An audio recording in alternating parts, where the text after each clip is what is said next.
You're hanging out in the House of Sunny podcast, where it's always sunny, mostly because of your host, comedian and YouTuber, Sunny Lohman. Want to know what Sunny and her friends are thinking about this week? Well, here she is, Sunny Lohman. Hey, welcome everybody to the House of Sunny podcast. It's the week before Christmas, and what did we get for Christmas? Impeachment. We're going to talk about that coming up. Just kind of what our 2020 plan should be as right-sided, liberty-loving people. What are we going to do? What do we think? What's our plan? We keep talking about this, but I think we're honing in on a strategy, and I'm seeing a lot of the stuff that Doug and I have been talking about over the last couple of months. It's starting to get kind of echoed back to us in articles, which is really cool because I feel like people I really admire are coming to similar conclusions. So we're going to talk about that. I got some things I'm actually going to just read outright. But first, I wanted to vent about something. It's Christmas, guys. Like it's the 19th of December, so it's not quite Christmas. We have 5 days left. And like most people shop last minute, right? Most people shop last minute. It's not last minute. Like what I think of as last minute is December 24th.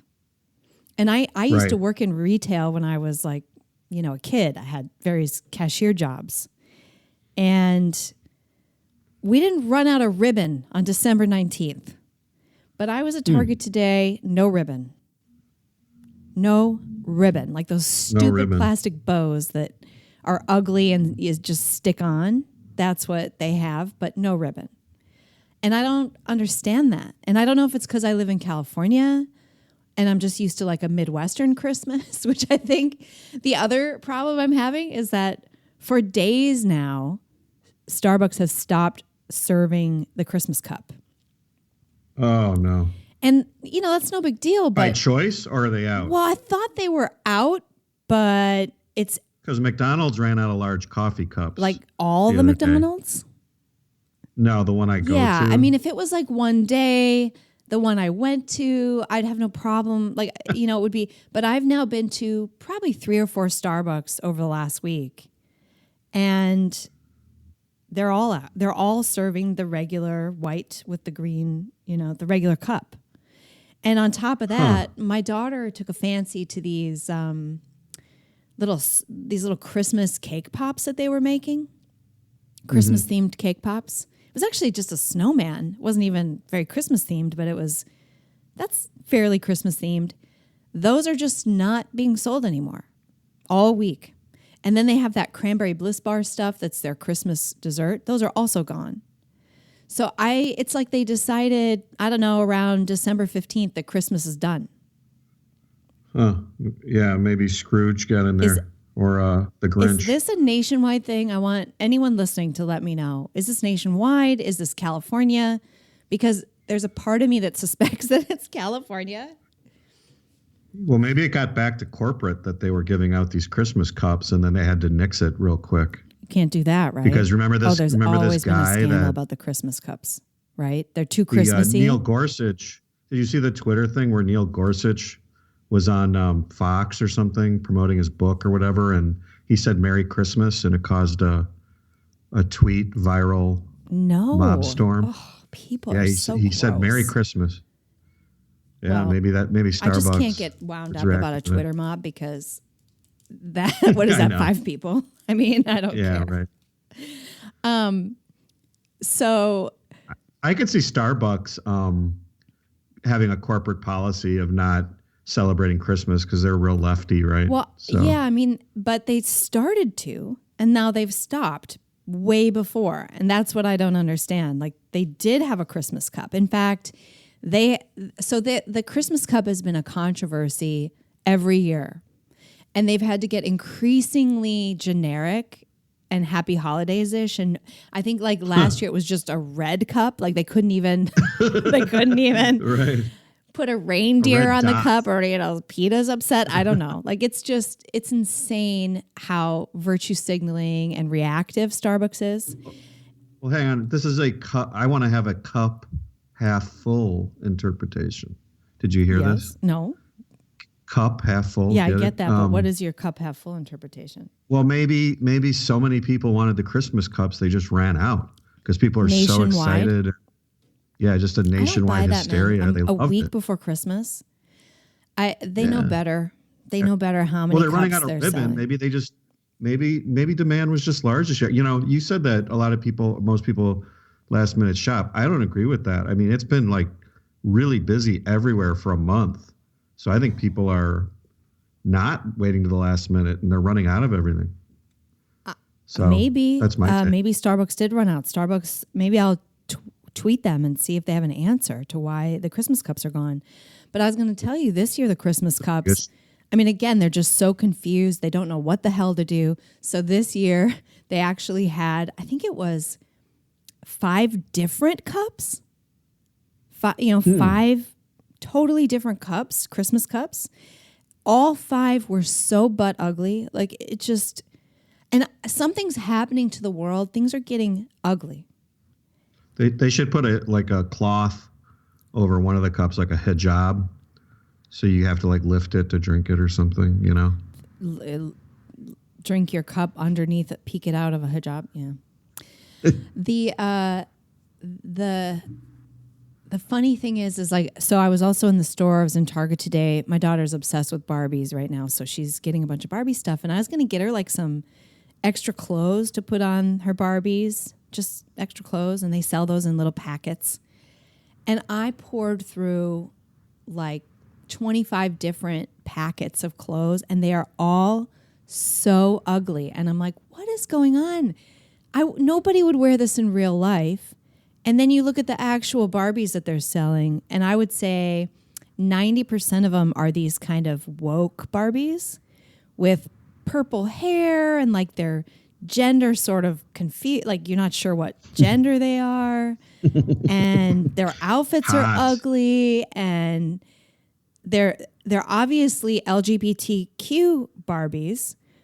Yeah. I mean, I don't mind that they have an LGBTQ Barbie. I don't care. Like they have a Barbie for everything. So why not have a Barbie for I don't know why a 5-year-old would even freaking think they're gay. Why does a 5-year-old need a gay Barbie? And honestly, people do not play with Barbies after a certain age. They just like by the time you know what you're attracted to sexually, you're not into Barbies. So I'm changing my opinion. We don't need a goddamn gay Barbie. I like the idea that there's black Barbies, Hispanic. Like I don't mind it's nice for a girl to have a Barbie that looks like her. I think that's kind of cool. But but they're putting that front and center. Like this is the essence of what Barbie is. But Barbies don't need to be about sex. For God's sake, it's about fucking sex. Right? Ugh, right. And these are little kids that play with Barbies. Yeah. Nowhere near sexualized yet. Nowhere near being attracted, to any. It's just so political. It's a window into their mind, into the mind of the left. Which is, by the way, pedophilic. I mean. Yeah, absolutely. I mean, we're seeing that now. That's what we're learning.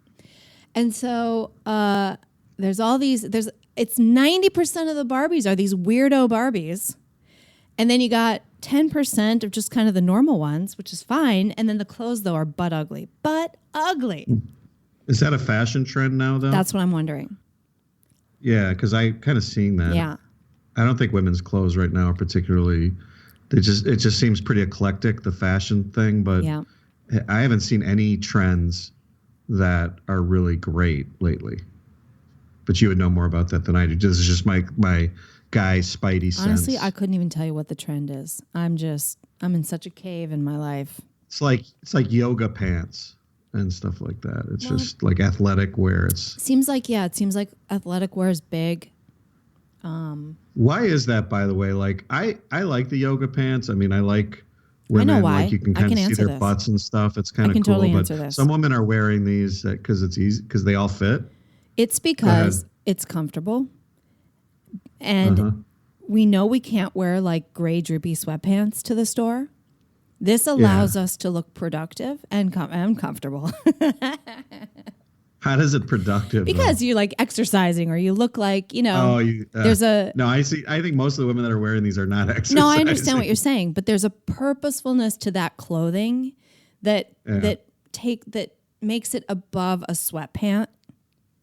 It's not like you don't see a woman in a yoga outfit and go, oh, she looks like she's wearing sweatpants and just rolled out of bed and she's a slob. You think, oh, maybe she just worked out or who knows. I mean, yes, if you're really overweight and you're doing that, you still look like a slob. And I think I know who's working out is all I'm saying.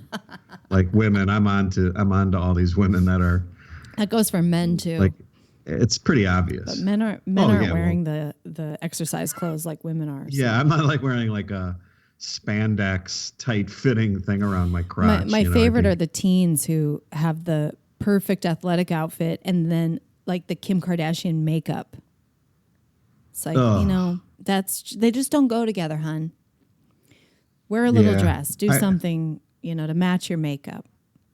Did I ever tell you about my business idea where I was going to like just tell women what a guy thinks honestly? Like that was going to be the business. Just come in here and I'll give you my honest opinion of what you look like. Oh my gosh. No holds barred. You never get hired. Women do not want honesty. I think they do though. Doesn't someone like just... You get that from your girlfriends. You don't need to hire a guy to do it. Are you kidding me? And men don't even understand or know what we're wearing. And they do. No, they don't. Yeah, but supposedly women are wearing this to impress men. No, so I'm just telling you, like you don't look they're good. Not impressing don't wear me. that. They're impressing other women, you think? When I get dressed up, I don't think, I can't wait for all the men to look at me. I'm actually just trying to feel better about myself. I would say your butt looks fat. I don't feel good about how I look and to everybody. It's like a peacock, you're just kind of, here's my feathers. It's not really don't you want to... about other people. What if you look like what if you look terrible? If you're like a duck, a mallard. Yeah, I was going to say like a vulture. Yeah, well, that's me most of the time. I don't know. Like a fat pigeon or something. A vulture. Oh, God. God help us if we look like that. Yeah, so my business didn't go anywhere. No, I can understand that. I wouldn't hire you to give me your honest opinion. If you didn't know me, though, I kind of think it's a good idea. Like, just give me your honest opinion of what I need to do. Like, what's going wrong? I guess then I would turn into like a life coach. I think men and women sometimes need this where if you are a little awkward with the other sex and maybe you don't know how to, you know what I'm saying? Like, and you really need some harsh come to Jesus. Dude, Yes. you got to get rid of those ugly glasses. You got to, if you really need like a makeover. I guess that's what not to wear, like that TLC it's show. just like that. And sometimes it does help to hear that from the opposite sex, but you could also hear that from the same sex. The problem is girls are too nice to each other. And that's what I'm saying. Like when I'm in a store, like with my wife, she's like putting on clothes and I see other women asking each other, like, how do you think this looks? And I'm like, I really want to say something like, no, don't. This one looks way better, but I can't say that. And they're not asking me. But of course, all the women are like, oh, honey, you look great. Yeah. Yeah. Like, you just I don't know who these people are. I have friends that tell me what they think, but I think that they're less harsh. They're not, they're not giving me the overall makeover.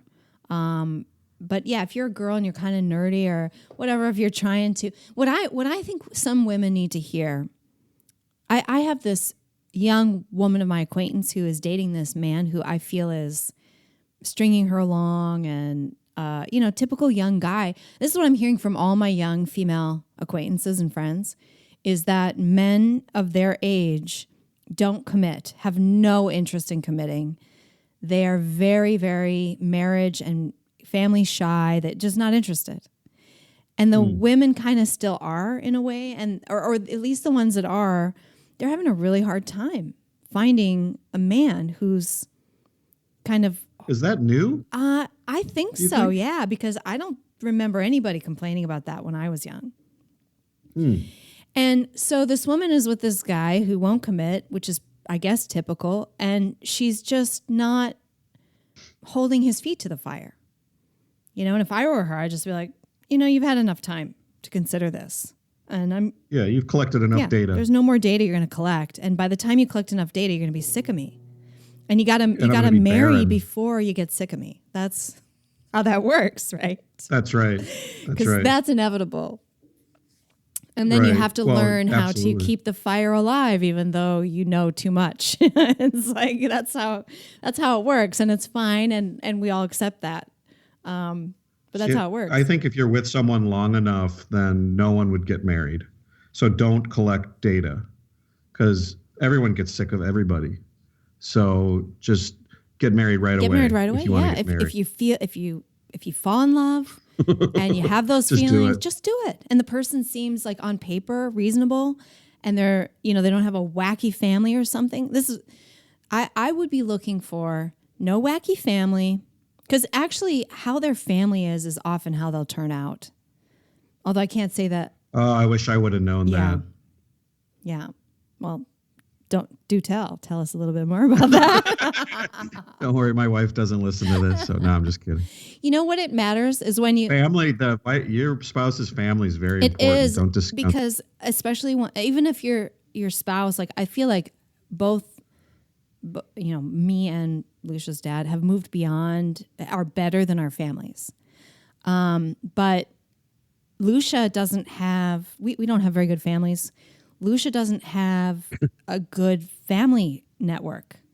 And that kind of makes me sad. I wish I could provide more of that for her. And both our sides are screwed up.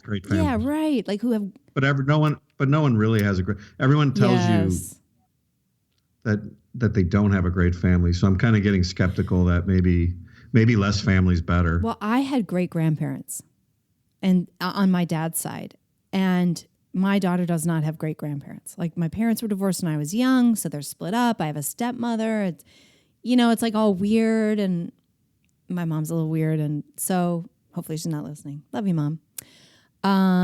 But you should be paying me. This is part of that business I was talking about. You're going to tell me the honest truth. The point is, it does matter, because it will matter to you when you have children that they lack a happy, cohesive family.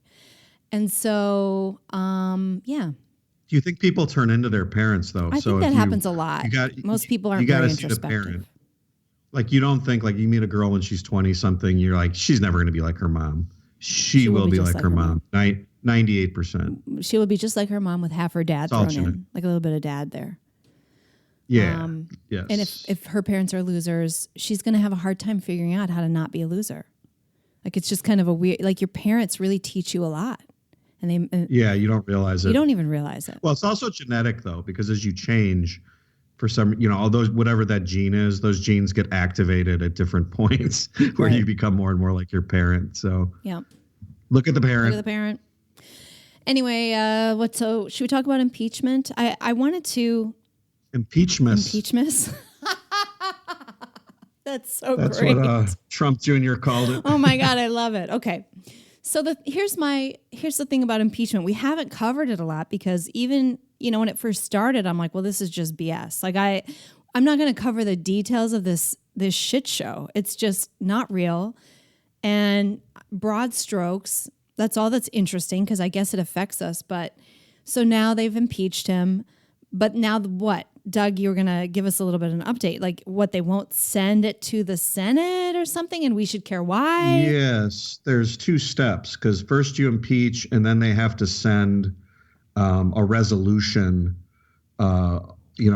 which is where the transmittal takes place, where they set up House managers that go to the Senate, and then the senators sit at a trial with the Supreme Court justice overseeing it. That's all really the Constitution says about it.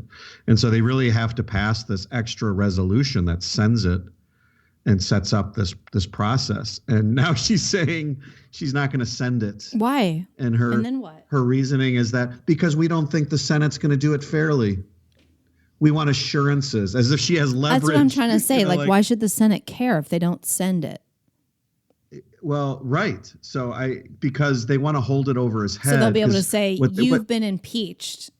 And you weren't acquitted, because what Trump wants is to say it went to the Senate and I was acquitted, because he wants a trial. Like, let's put all this out there. Let's call witnesses. Let's call Hunter Biden. Yeah. Let's call all these people in and turn this around on them and make a big show trial at how stupid this whole thing was. And they know that and don't want it. So she's not going to send it so that they can acquit him and so that they can just hold this kind of shadowy impeachment over his head. It's so weird. Which like, is does anybody crazy. fall for that? They didn't send it to the Senate and therefore it's more real? Does that? So this gets to our meta-analysis about 2020 that we wanted to talk about this week, and I think we've sort of touched on. And my opinion is that if the Democrats don't lose a ton of people in 2020, kind of like the Brits, Labour Party was just crushed by the Tories. If that doesn't happen here, then I would say that we are guaranteed a civil war. Yeah. And our That's probably only right. option is separation and to immediately get ourselves as far away from these people as possible. Because if what the shenanigans going on in the Democrat Party right now, I mean, the list of shenanigans, it's hard to even understand how. Where do you start? Yeah.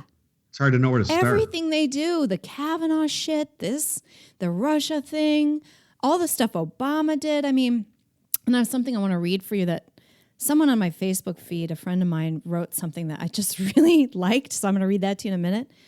But so they are so bad at this point, and they want to get rid of free speech. They want to get rid of gun rights. They're shredding all of our rights, and they don't care about violence. They support Antifa. They're not condemning Antifa. They never do. And where the Democrats are in control, they're actually supporting those thugs, like in Portland, and arresting anyone who defends themselves, like in New York with the Proud Boys. So they're supporting violence against us. I mean, like, it can't get worse. You really have to step back and put it in black and white and see it for what it is. I think we get lost in the forest and we don't really. If the Republicans were doing this back, it would be more obvious, I feel like. Because I feel like for whatever reason, the Democrats are just getting more kind of forgiveness in general for their antics. It's like we have a spoiled child that we're used to being around. And so we just we're numb to it. So we don't really see what's happening, which is kind of a form of gaslighting. And the fact that our media and our entertainment is just so. Yeah, it's like seeing a mom in the store with her crazy brat child just throwing like a Veruca Salt level fit. And she's like, oh, honey. And you're like, slap that kid. Oh, my God. Yeah, how can you need to step away and like look at some other kids and then go back to your kid and go, yeah, this is over the top. This is across the line. And that's where we're at. It's like we're sort of Stockholm Syndromed by these people. Well, and there's no mechanism for ostracizing them in that way because the media has gone full in on their side. Right. So, and there was a time when even the Democrats wouldn't be so shameless and brazen. I think there was a sense that what there was left of the media, let's say in the 90s or even the 2000s, would call them out and at least shame them. And they just knew they could not get away with it. And now the press is so brazenly in the pocket of the Democrats that, they can pull this stuff and it just won't be reported. I mean, that's they literally one of the main won't report it. reasons why I supported Trump's election against Hillary. I would say, I wasn't a big fan back then. And I would say half the reason I thought that everybody should vote for him is that at least then we have a media that's watching him and that's reporting whatever's going on. Whereas with Hillary, we just won't know what's happening.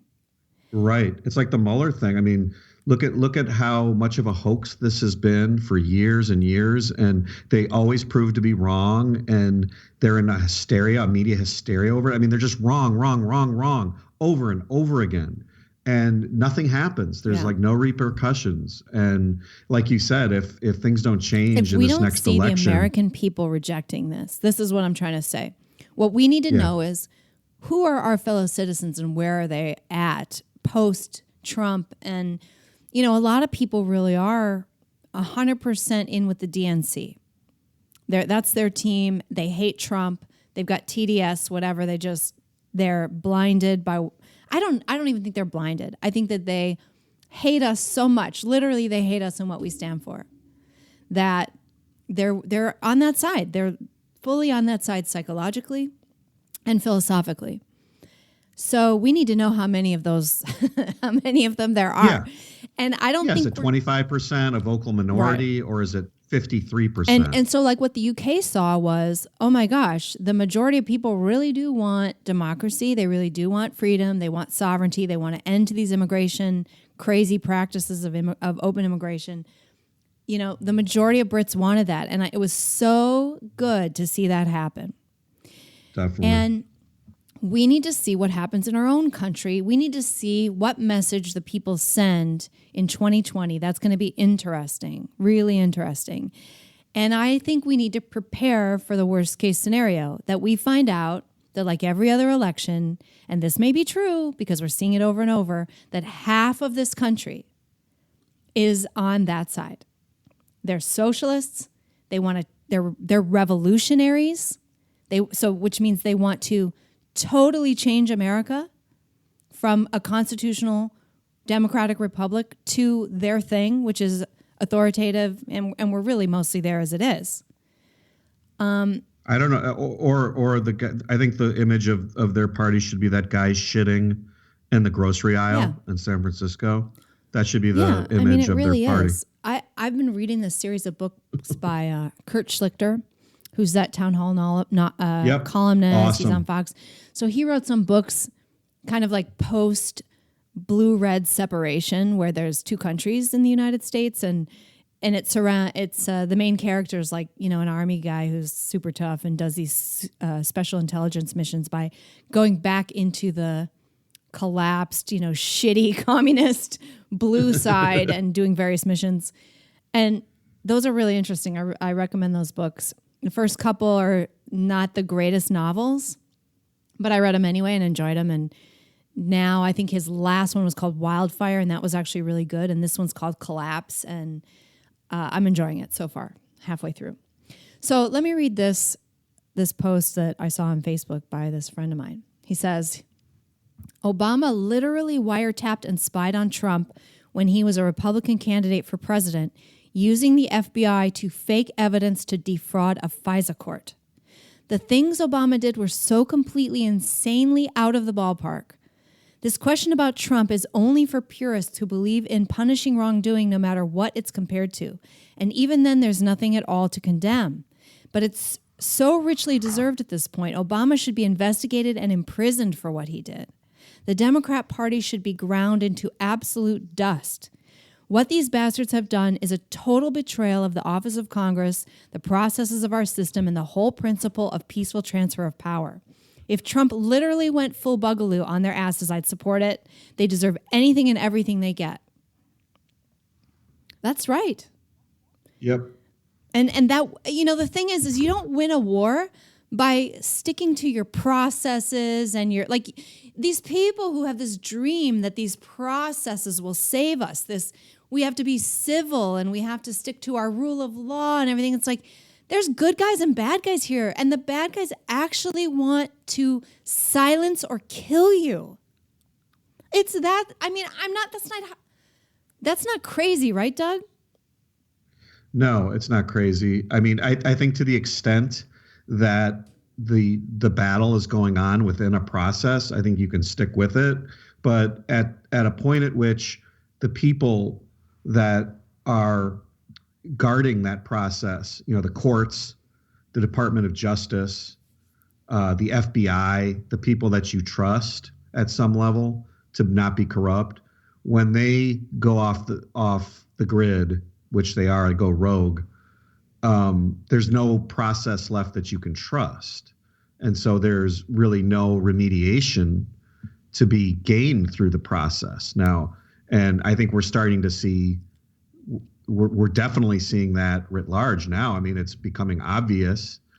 And when the media is not there to call it out and to bring some sort of vindication or, you know, expose this, because they're in the tank for the other side and they're in league with the corrupt government, there's no there's no rescuing that situation. I mean, at that point, you're basically looking to separate. We've now been deplatformed and banned from all of these other social media outlets where we were gaining ground and reaching people.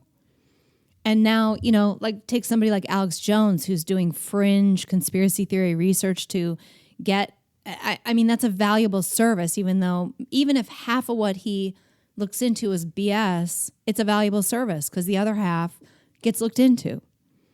And well, yeah, we're not even talking Alex Jones. We're talking like, Fox News. Right. I mean, and the conservative media were the only ones that were following this FISA abuse. Right. And but they're all being shadow banned. I mean, the place people get their news, they're not seeing that anymore.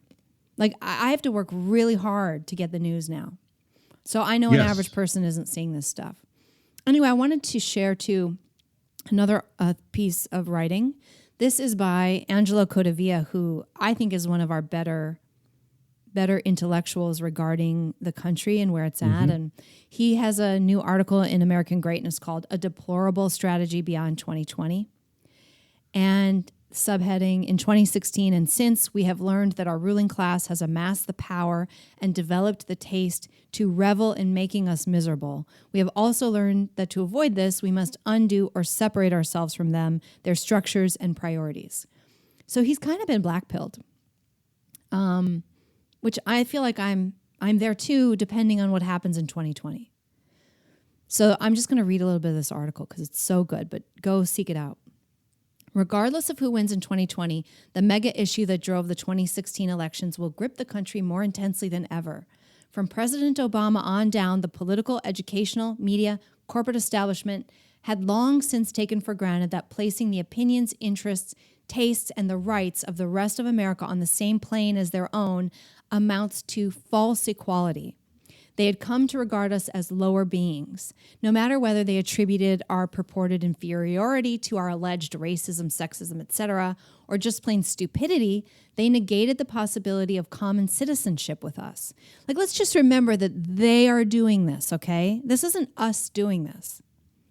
They have negated the possibility of common citizenship with us. Right. Okay, back to his article. The moment that Hillary Clinton's reference to those disinclined to vote for her as deplorables and irredeemables made this unmistakable, Donald Trump's victory became possible. The people who voted for Trump, many despite reservations about him, did so seeking a shield against insult and injury from above. But the 2016 results confirmed the ruling class in its judgment. That's what's so interesting, right? So we voted for Trump to protect us from this. And they said, oh my gosh, everything we think about them is right. That's why they've tripled down. But the 2016 results confirmed the ruling class in its judgment and emboldened it to an act of resistance, and in ways no one had ever imagined. Ordinary Americans in voting for Trump got a loud voice on their behalf, but no shield. Between 2016 and 2020, we have been pressed as never before to bow to the ruling class's ever-escalating demands for conformity to its whims, such as to pretend that we join them in accepting that men can be women and women can be men, on pain of dire social and economic consequences. Not even the monsters depicted in Darkness at Noon, in 1984, or in Animal Farm, never mind Stalin's Soviet Russia or Mao's China or Hitler's Germany, ever demanded such sub-rational submission. So for all you sanctimonious libertarian jerks out there who think that Trump is so anti-reason and anti-intellectual, are men women? Are women men? I don't see Trump saying that, okay? This is beyond anti-intellectual. It's postmodernism on steroids. Specifically, the ruling class's resistance since 2016 has focused on Trump. Our temptation to focus on fights regarding Trump has obscured the fact that their objection is to us. The instant after the 2020 elections, whatever happens, there will be no excuse for not paying due attention to the real question. What will become of us? What must we do for ourselves? All right? And just like I was talking about young women dating guys who just aren't that into them, these people just aren't that into us in a way, Only we'd like to be ignored, But what they're doing instead is like they're going to change us. It's like some psycho girlfriend. Yeah, exactly. I can change him. I can change him. He will change, and I will screech and scream at him and alienate him from his family and hold him hostage until he does. Okay. Until he says, I love But, you. at some point you have to save yourself. You have to get out of that abusive marriage. It really is kind of like an abusive marriage. All right. That's right. I'm going to keep going because this is so good. Were Donald Trump to be reelected in 2020, as is likely, there is no reason to think his second administration would loosen the ruling class's tightening grip on our lives any more than the first did. Were any Democrat to win, we can be certain that the demands on us would escalate, and the government's chokehold on education, speech, religion, machine, law, and all manner of administration would further tighten. That's true. The only reason Trump is better in many ways is because it doesn't escalate the problem. It is somewhat of a stopgap, although it's still increasing because they've gone crazy. In either case, after the 2020 elections, ordinary Americans will have to deal with the same dreadful question we faced in 2016. How do we secure and perhaps restore our fast diminishing freedom to live as Americans? And while we may wish for help from Trump, we have to look to ourselves and to other leaders for how we may counter the ruling class's manifold assaults now, and especially in the long term. That is such a critical paragraph. Like, yeah, Trump's great, but we need to look to ourselves and to other leaders at this point. We really do. And this kind of gets into how you and I have been talking about how we need to get involved locally. And the rest of his article goes on to say, we need to separate. That's really what's coming. Yeah. And I go ahead. And he doesn't really get into how that's going to happen, but, he does talk about that is necessary. So the real question then is, and I think that there's been a battle. There's always, even if we broke off into some sort of like red state utopia or something like that, you're going to have political battles, right. Which is, why you have government and why you have vehicles of resolution like the courts and representative democracy over certain questions.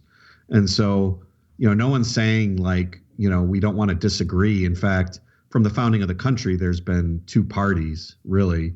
And I think unfortunately what the Civil War did is it upended it ruined the American system and ruined federalism, the idea that states were sovereign and could just secede if they didn't like it. And, we became this nation. And now, people can't imagine what the original founding system was like. And I think we have to start looking at this again because it just doesn't work. And now what we're recognizing and what I think Trump's election has exposed for all to see is that there really this isn't just, in other words, there aren't just two sides with slightly different views about certain marginal things, but at core, we all are Americans and we all believe in these fundamental things. And, we want, these people want a little more of this or a little more of that, which seemed to be the case at one time, maybe when we were young, it seemed that way. It seemed that way. I don't think it was, wrong, but I think it was more that way. It was more that way than it is today. It's definitely more that way because those issues were primarily policy driven. Like should the United States have a larger role in foreign policy or should we have more welfare? And it was like stuff like that. This is like Picard, in Star Trek when the guy was torturing him, and he had to force him to say there are 4 lights. Or he was saying there are 5 lights, and Picard's like, no, there are 4 lights. Like this is where one side is Orwellian, and they're like literally trying to change, how we perceive reality. So, and what we've seen now is that, this sort of like two sides is not really, what's the word? You can't compromise on this anymore. We're at a point where one side is saying there is no such thing between men and women. Right. And how do you compromise? They're not saying we need. How do you? You can't. You don't. Yeah. I mean, it's it's an epistemological. We'll give you bathrooms. We'll give you private bathrooms. It's just no. You just can't. You can't give in at all. And I think the other factor here to keep in mind that I think is really the essential is that the other side is no longer interested in the process. They feigned some sort of fidelity to the rule of law and working through, our democratic process and through our systems, as long as those systems benefited their side. Or as long as they thought they couldn't get away with something more overt. I think Obama changed that. Well, or Hillary, I would say the Clintons, even Bush, because Bush is one of them. And I think that's the thing we're all I knew that. Yeah. But I don't think Republicans understood that until really Trump. I mean, the rejection of Jeb, Romney, Jeb, Bush, these people are the same. Well, I guess what I'm saying is their call for free speech and civil liberties at one time was not because they really valued the founders' views on individual rights. There was nothing sincere about it. It was political. What they wanted, it was political because they didn't have a voice, because they were the ones who had sort of the boot of the establishment on their throat at that time as commies, and leftists. They were feeling the pressure of the establishment on them, so they fought for they fought for free speech. Yeah. And now that they're the establishment and they control the technology companies, they don't want free speech. They're not interested because it's not politically in their interest. Now, the same is true, with what we're seeing process-wise with the Kavanaugh hearings, where, we were being asked to believe evidence we were asked to believe witnesses without any evidence. There was really no due process there. Remember what they were saying? In this case with Trump, they're denying, or they're willing to entertain hearsay. All the norms and standards of even the common law and just, what we would recognize as being fair is being thrown out the window by these people. And any pretense of fidelity to rules, the rule of law, due process, civility, whatever is gone, civility. And they're the ones who are attacking us. I mean, they're the ones who are showing up and blowing, not allowing speakers on campus. Right. It's that's why it's crazy to me, these never Trumpers and these libertarian fence sitters who are, which includes a lot of objectivists, I'm sorry to say, who are saying, I mean, I'm sorry, I don't mean to sneer at people, because I really like to bring them over to my way of thinking. I think what you're doing is kind of morally coward. It's moral cowardice in a way. Okay, I've just insulted you again. I apologize. Well, I think it's just a failure to recognize context. This is look at the facts and look at what's really going on. What context? What aren't they seeing? They're seeing the same facts, and they're saying we need to be civil. It's like you basically value civility above freedom. And you liked Obama better than you liked Trump. And you're okay with Hillary more than Trump. And you're all worried about this non-quid pro quo with Ukraine for this impeachment. You think that's valid, but you don't have anything to say about Hillary's quid pro quo with the uranium deal she did, or Joe Biden, or the Obama book deal I freaking just heard about. Apparently the company that gave him his $63 million book deal got $400 million in money, government money, for some other thing, when he was in office. That's how these people make money, you guys. That's how they're all rich. But that's what I meant about context, because valuing civility, you value civility when you have two reasonable parties who just have an honest dispute. But how come they don't see the opposite side as unreasonable at this point? Because they're failing to see the folk. They're attaching themselves to the concept of civility outside of context, which is when you have one side who's got a gun at your head, you don't value civility. At that point, you got to shoot back, And so that's what I'm saying. That's what I meant. So either they just don't connect it together and say we're at that point, and I fail to see how you can't see that. I really, one of the things Coddling says in the next paragraph here is kind of interesting. He says, since 2016, the ruling class has left no doubt that it is not merely enacting chosen policies. It is expressing an identity. It's identity that has grown and solidified over more than half a century, and it's not capable of changing. So I thought this is interesting. It's not about policies. This block has an identity, a culture of its own that's outside of our culture. It's separate. It's Yeah. different. And so then he says, that really does mean that restoring anything like the founders' United States of America is out of the question.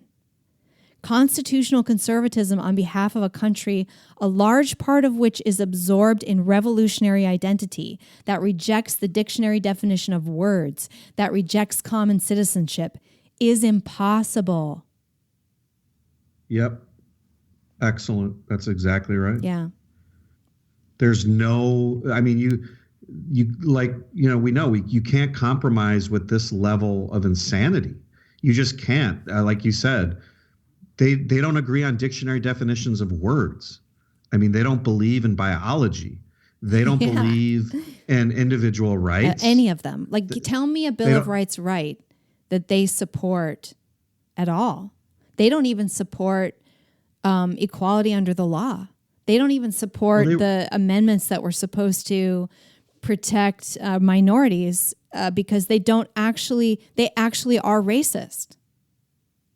You know what I mean? And they're the ones, and they're tearing down statues of Washington and Jefferson. And they see our entire founding as a disgrace, as a pox on the earth. You know? It's all slavery, colonialism, imperialism, the patriarchy. It's it literally is the normies against the crazies, the insane.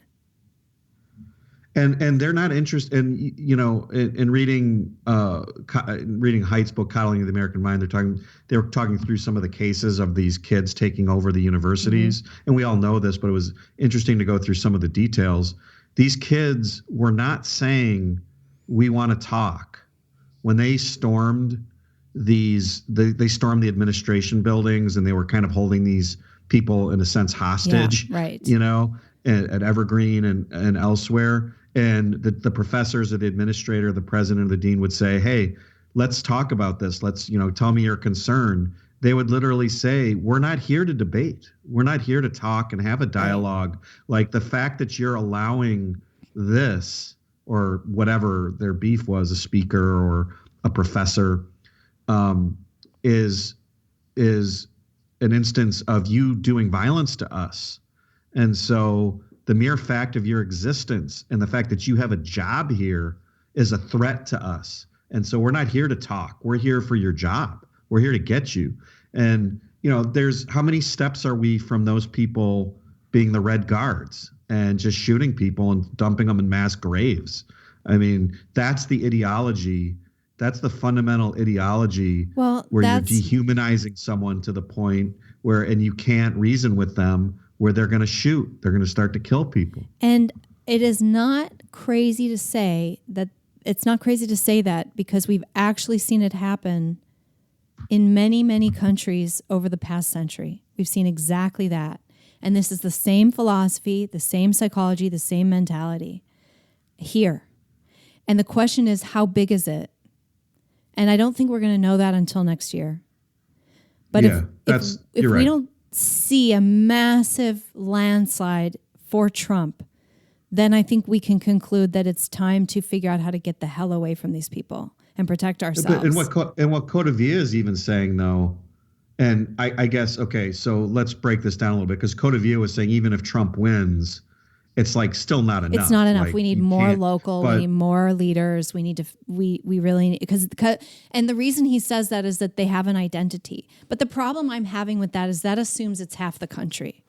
Yeah, right. So, exactly. If this is 10% of the people, then, you know, you can crush them. But if this is 50-50 and there's two countries here, it's two foreign cultures. It is two foreign cultures. Two foreign identities, like total identities.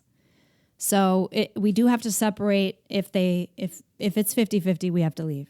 And it's true. If Trump does win, let's say he wins in a landslide, I still think we need a way to. We still need to deal with the fact that they own the media, the education system, Hollywood, in a ruthless manner. They don't let anybody else in, and they've gotten worse about that. And what I was talking about earlier this week with you was that the long march through the institutions happened because they had freedom to work with. We don't have that. You know, if they take over, we don't have time to do a long march because we don't have freedom. So it's right. They used the freedom and prosperity that followed from capitalism and freedom. They used that to their advantage. It bought them and time. all of that stuff. They used it to slowly take it over. But we're going to end up without being able to speak. And we can't take over the schools. Slowly take it back. So it's not going to work that way. That's not how it works. The only way that we get out of this is that they get crushed. And so I'm anxious to see how the election goes. If it goes well, then we need to continue. We need to double down. We need to get more leaders in Congress who are more like fighters. And, I don't know what has to happen with Hollywood and the media. It's hard for me to believe that there's nobody out there with billions of dollars who could buy a freaking newspaper. Like, why is it that they're all owned by leftist billionaires? Yeah, because they care. But then, of course, you have the Koch brothers who put money into right-sided causes, but they end up being kind of corporatist and they don't care long-term about this country at all. I think we do have a lot of people on our side, and I think that's what's been somewhat comforting is that we were talking about this the other day where I was saying when I was a kid, to the extent that you were libertarian or objectivist in terms of your political philosophy, totally fringe. You were totally fringe. I mean, you were way, way outside. And the fact that, when this stuff erupts and you've got like millions and millions of people on our side pushing back and fighting back against this is, a sign that people are not going to just, you're not going to get trounced. So we're saying, the worst case scenario is it's like a 50-50 thing.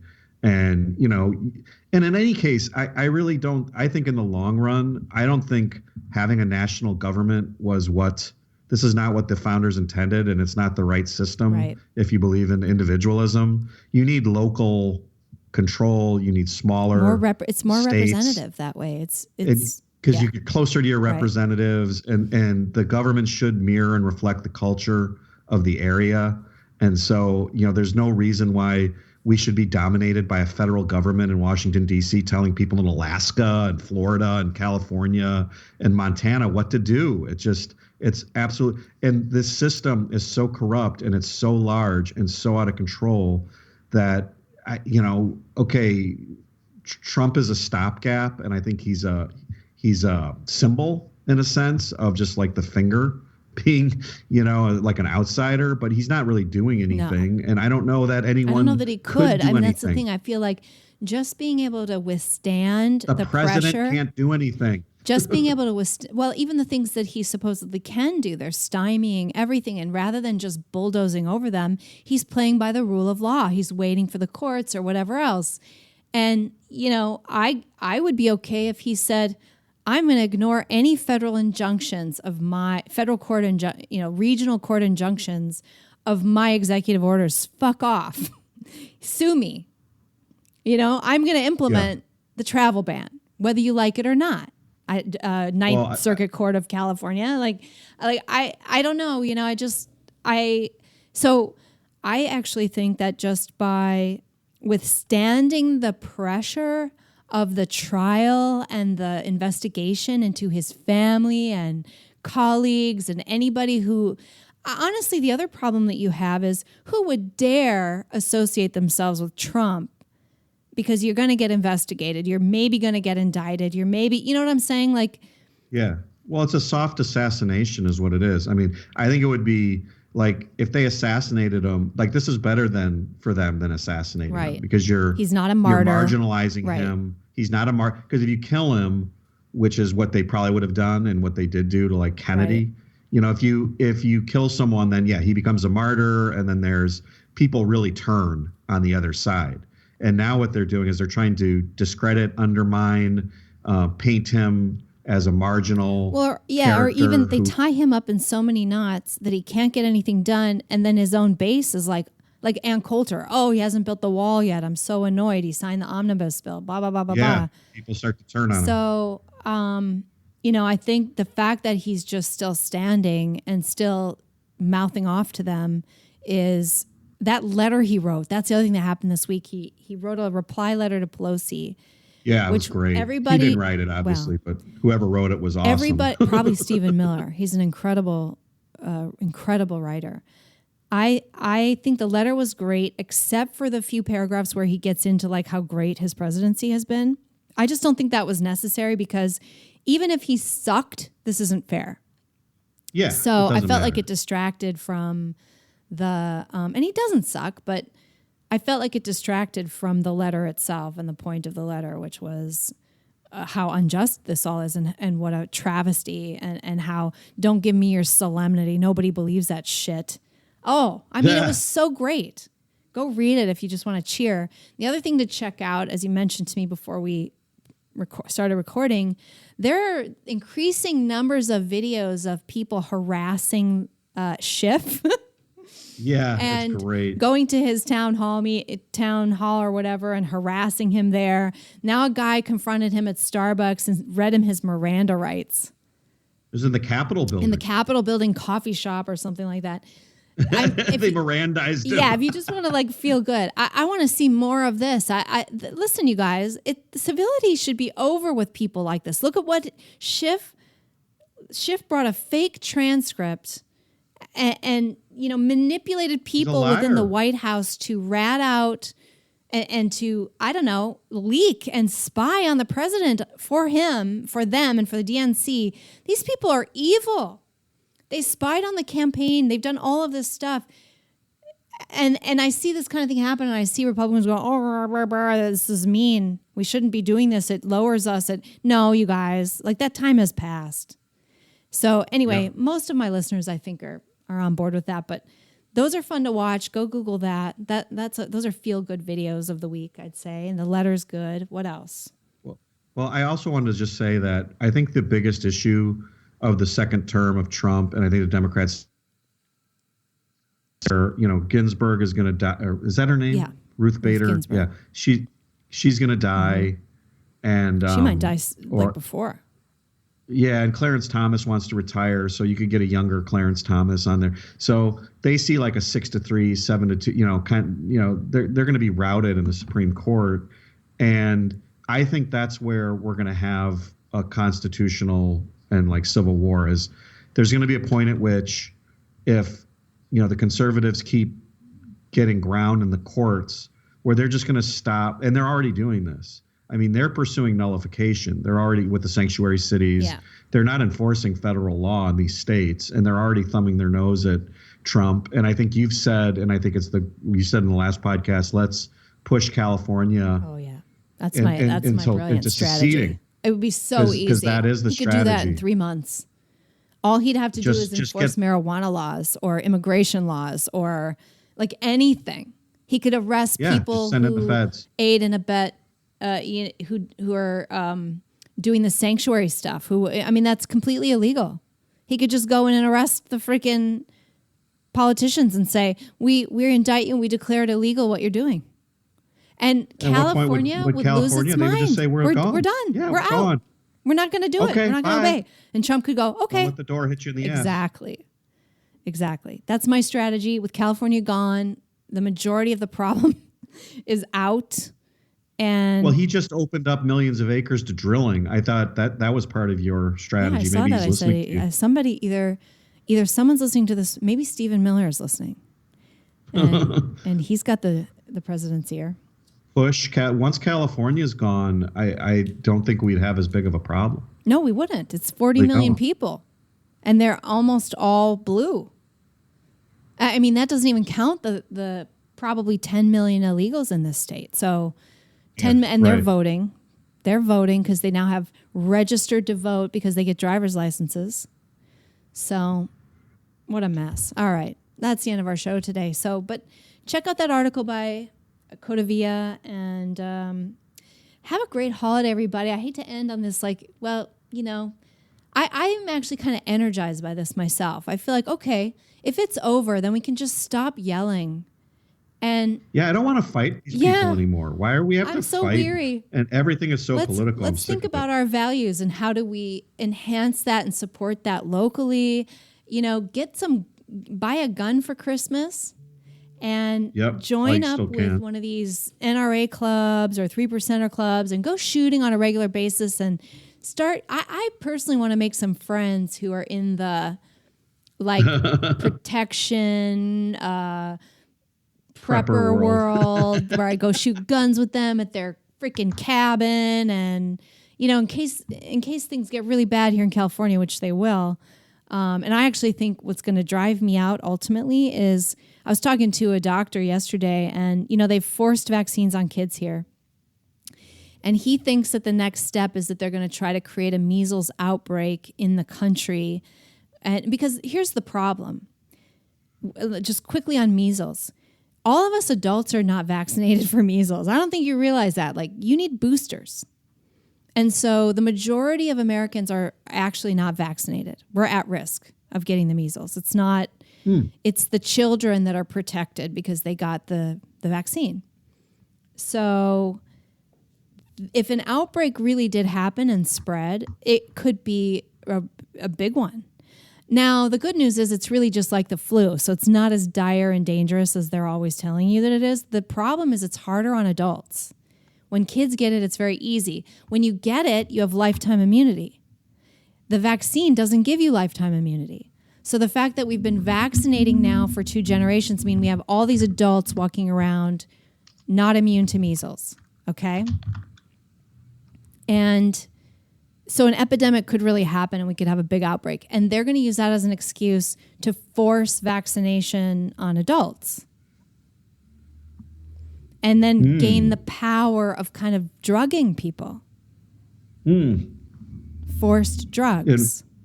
Interesting. Anyway, that's a little bit Alex Jones-ish. But it could happen. I believe that they're up to everything. When you look at MK Ultra and all that stuff, it's like there's no extreme they will not go to. That's what we have to realize. It's kind of crazy. I feel like a crazy person. There's nothing they won't do. They killed millions of people. I mean, they literally killed tens of millions of people in the 20th century. Right. Like, they won't start a measles. I mean, these people will do anything for power. That's right. So anyway, just think about locally what you can do to enhance, to join up with, to make friends with, to increase your circle of people who are ready, and get ready yourself. And I'm not saying civil war so much. I'm even talking about separation, because separation would be hard. That's not going to be an easy process. No, you don't need to shoot other people. You just go your own way. Just say, you guys go there and we'll go here. But even if it's peaceful, that happening is going to be chaotic, disruptive. It's going to hurt the economy. It's going to be tough on us. So we need to be ready. All sorts of issues. Yeah, lots of issues. And so I'm just saying, join up with your fellow Americans. I feel like that's what we need to do until we find out what happens in the election next year. And that's probably the last time I'm going to cover that for a little while. So let us know in the... At least for 2 more weeks. For Christmas. Let us know in the comments what you'd like us to talk about. And I think our next show, maybe we'll do some New Year's resolution stuff. We can talk about vegan versus carnivore. I got a lot to say about that. If you're interested, let us know in the comments. Thanks for joining us, and Merry Christmas, everybody. We're going to take next week off, and we'll be back the week after that. Thanks for listening to the House of Sunny podcast. Go check out Sunny on YouTube at her channel, House of Sunny. Everything Sunny does is fan-funded. And because she's likely to get kicked off and demonetized on every platform at some point, please support her over at patreon.com/House of Sunny. Become one of Sunny's elite squad and have access to behind-the-scenes footage, t-shirts, special events, and more.